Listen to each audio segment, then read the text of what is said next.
Hey there, and welcome back again to another guitar session at Jason Carey Guitar right here on YouTube. I'm Jason Carey. I'll be your host for the day, and today we are talking Althea by the Grateful Dead.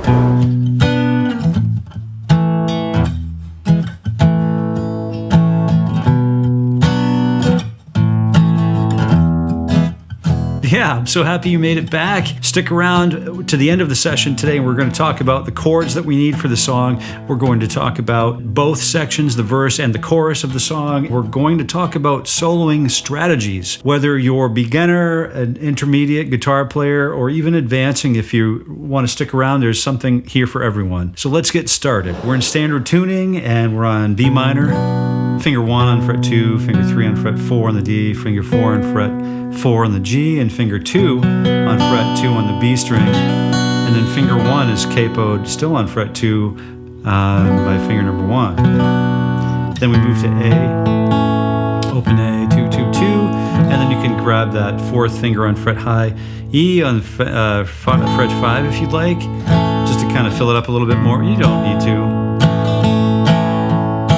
And then we have the E chord. Okay, so E is going to be open low E, fret 2 on the A, fret 2 on the D, 1 on the G, open B, and high E. And so now we're going to move from there to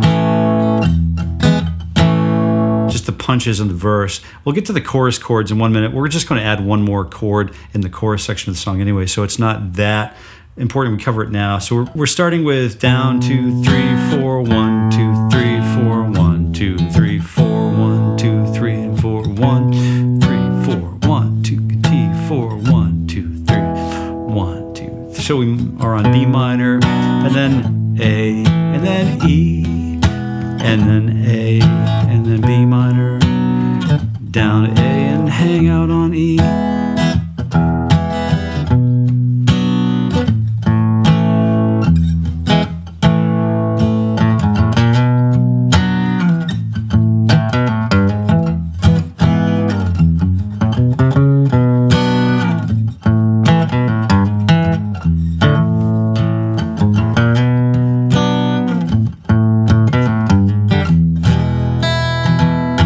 Here we are getting back to the chorus now, A, and then we move up to C sharp minor, which is on 4, 6, 6, 5, and then we're doing basically the B minor up 2 frets, so we're pretty much on track with that, C sharp minor, and then D, which is open 2, 3, and 2, and back to A, the C sharp minor, and then we go up to E, B minor, and then A, and then drop it to E. And then we go back to the verse, which we've already been through. But there are these really cool little like sequences or runs from chord to chord. I'm just going to walk you through a few basic ones for the song. So we're working on B minor, and then A,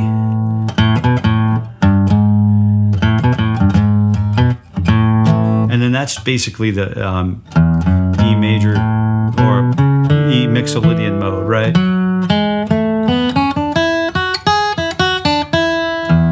And that's all we need to know for a scale. Just root, 2nd degree, 3rd degree, open A, 5th, 4th, 5th, 6th, flatted 7th, and then 1. That flatted 7th is a very powerful interval. We'll talk more about it in other songs that we cover on the channel.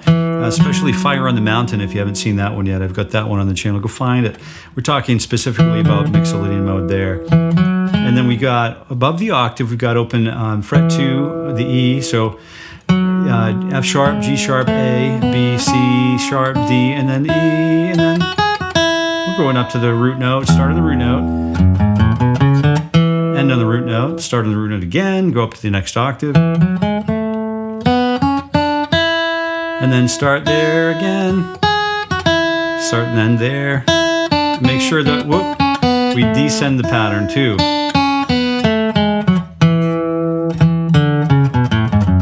Now what we can do is we can offer a little bit of chromaticism between the 2nd and the 3rd degrees of the scale and creating that half-step approach between those two notes.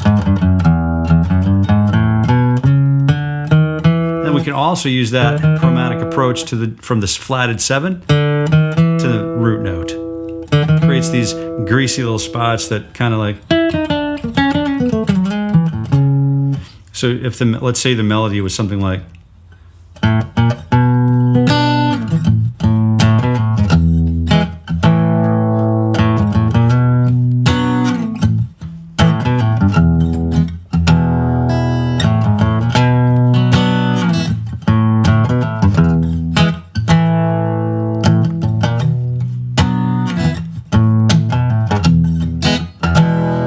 Over to the verse of the chorus.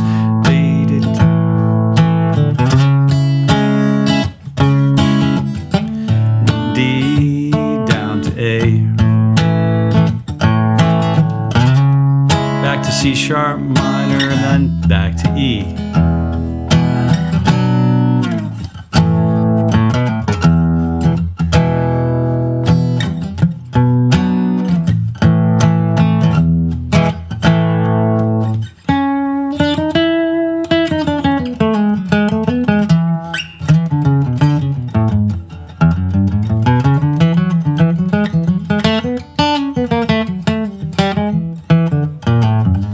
So we can have a lot of fun with just playing around with the major pentatonic too.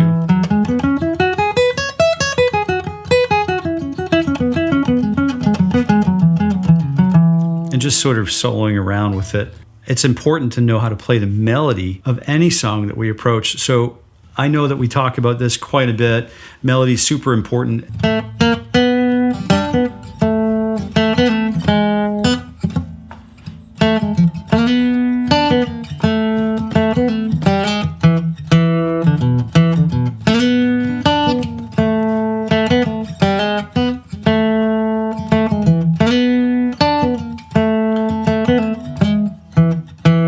We probably should know how to play that in different places on the guitar. So we're sliding from 2 to 4 on the G string, and then we're sliding up into the flatted 7th. And then we come back down to the B and then B flat, or fret 2 and 3 and 4. And then we chromatically approach that 2nd fret. And then we can slide our hammer-on from open G to fret number 1, which is a really sweet little spot to kind of capitalize on in a song like this.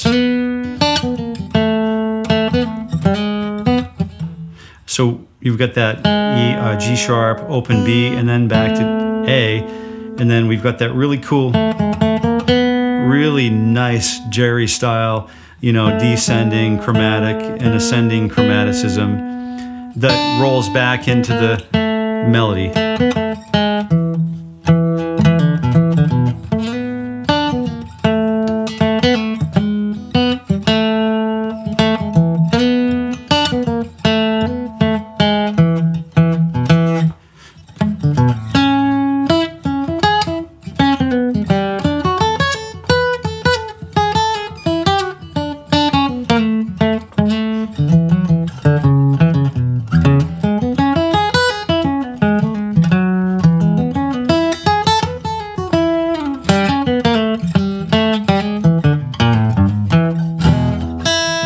We could take a look at just kind of following the chord progression from the verse and then kind of moving that B minor up into here, so we could have that B minor pentatonic, and then we're moving from B minor to A, and then we're basically following chords. So we have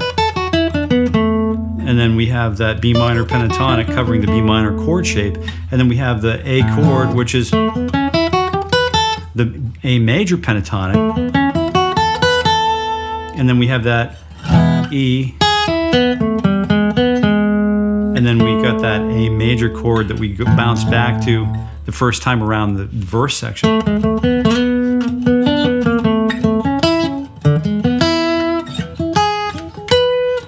And then we stay on E for the next time around. So let's take a quick look at how to build that triadically. So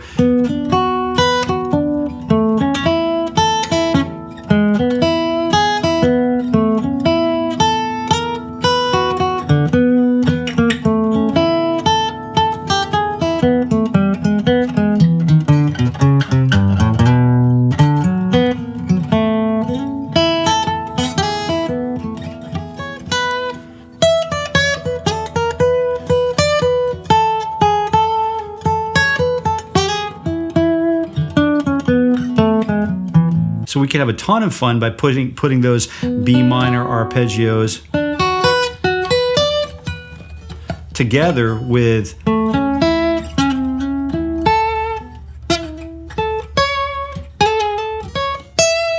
the A chord and arpeggios, and then the E arpeggios.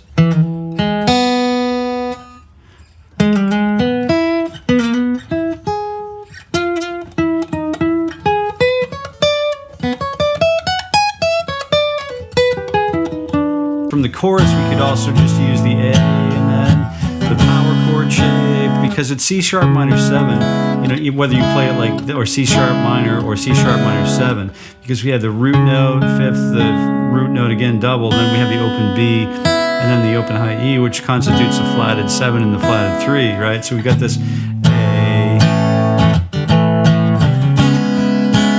And then we could also, instead of going to D, we could just do the D up here.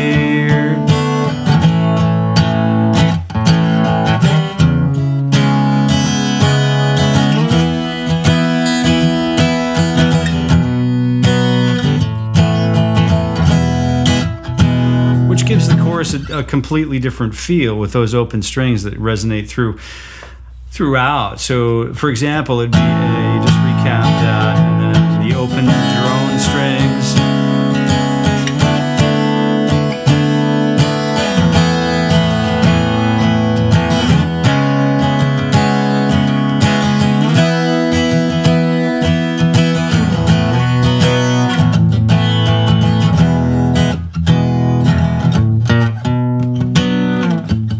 So I'm really happy you checked out this lesson today. It's kind of, there's a lot to talk about in the song. If you'd like to focus on some other aspects of the song and other things that we didn't cover, you can always let me know in the comments. And I really appreciate you coming by and checking out the songs and sharing our videos and liking them and subscribing them. It definitely, it really helps us to continue creating really good quality content that we can all learn from, irregardless of which genre we're involved with or necessarily interested in. Try to approach this from a linguistic approach, right? You know, music has a language, and we're developing the tools that we need to further our enjoyment and experience and performance of these songs. So if you have other things from the song that you'd like to talk about, don't hesitate to just let me know in the comments. We'll pay attention to that, and we can deepen that experience and maybe do another circle, you know, around. And, you know, you might want to check out this Grateful Dead song in this video here, or, yeah, just, I guess what I'd like to say in closing is thanks again. Keep picking every day, you know, try to get 5 or 10 minutes in a day, and just get with the guitar is that's part of a major part of the plan, and just doing it. And until we meet again, happy picking.